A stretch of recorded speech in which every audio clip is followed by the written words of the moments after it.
Okay, political junkies, so here's a question for you. What percentage of the Republican Party do you think is African American? We know it's pretty low, but just how low? Well, I'll tell you. A Pew study last month found that it's 2%. 2% of the Republican Party is black. 87% is white. And now, that was not always the case, because for a century after emancipation in 1863, blacks voted Republican, which of course was the party of Lincoln. But their support started to erode in the 60s after President Lyndon Johnson, who's a Democrat, endorsed civil rights and voting rights, and African Americans then backed Johnson by 94%. And really not a whole lot has changed since then. So can Republicans hope to win this group back, or can they at least make inroads? There's a new film out that explores the topic. It's called Fear of a Black Republican. Take a look.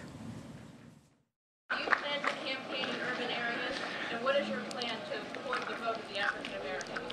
80% of life is showing up, and for many areas of America where African Americans live, the Republican candidates have not been showing up. We have to start putting forward candidates who are more reflective of the population as a whole. I mean, the population of this country is not all white male.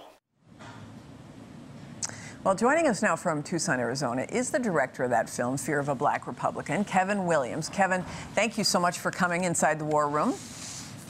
Well, good evening, Governor. Thank you for having me on. You bet. So you are a Republican. Why did you make this film?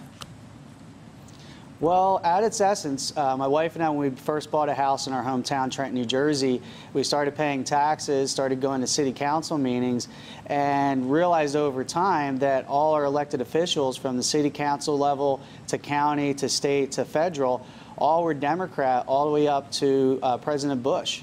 And what we found over time, being Republicans, is our party really didn't seem to have an interest or want to get involved in the city issues. And when in 2004, I tried to get door hangers for President Bush to put out in my neighborhood and some other areas of Trenton, I was at first denied the door hangers by my own party because they were afraid it would rile up voters in the city who are predominantly African American, I'm assuming, and that would hurt them in the suburban and the statewide elections. Huh. So there is an interesting exchange with Trenton Mayor Douglas Palmer where he describes why he's a Democrat. Take a listen.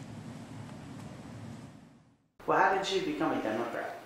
It was ingrained, I think, on my birth certificate. You know, I checked my birth certificate the other day to get my passport renewed.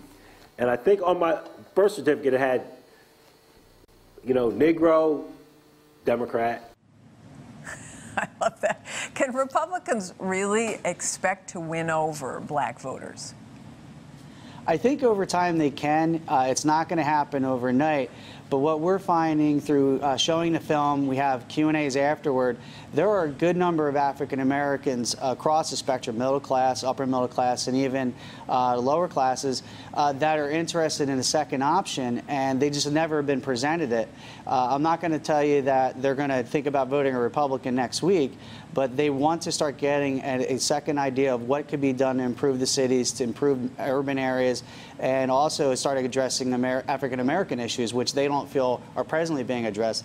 The problem's been is my own Republican Party has been very tone deaf to this. If Republicans want African American support, obviously they should start by advancing policies that would benefit that group and address concerns in urban areas.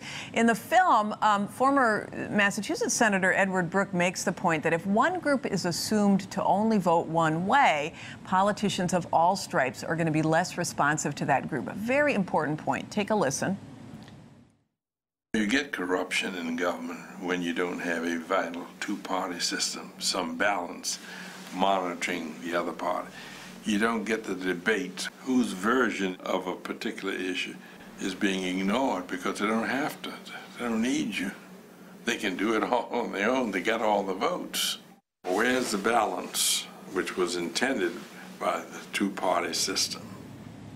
So quickly, how important is it for our democracy that politicians are really forced to appeal to voters and not assume that they're going to vote a certain way because of demographics? Oh, it's incredibly important, and that's probably been the biggest single determinant of why maybe our democracy is failing in a lot of ways. Voter apathy is terrible. We had so many thousands, if not millions, of people come on the voter registration rolls to vote for President Obama, and many of them haven't come back since for primaries, for elections locally, even nationally.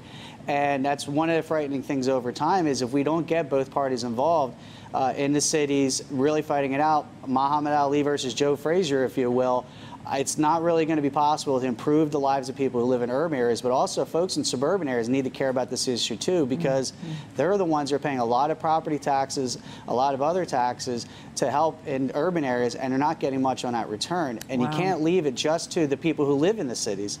It's a collective effort. I mean, as an American society, we have to really think about what the policies are being put forth by one party and why my own party, the Republican Party, has been ignoring these same voters. Well, very important message, Kevin. Thank you so much for joining us. Kevin Williams, director of the documentary Fear of a Black Republican. You can see how to see it at fearofablackrepublican.com. And up next, Brett Ehrlich sends us into the weekend on a light note. Not necessarily funny, but definitely light. What does the future hold? Nothing. It doesn't have opposable thumbs. But what does the future have to offer? I'll tell you after the break. Don't go away.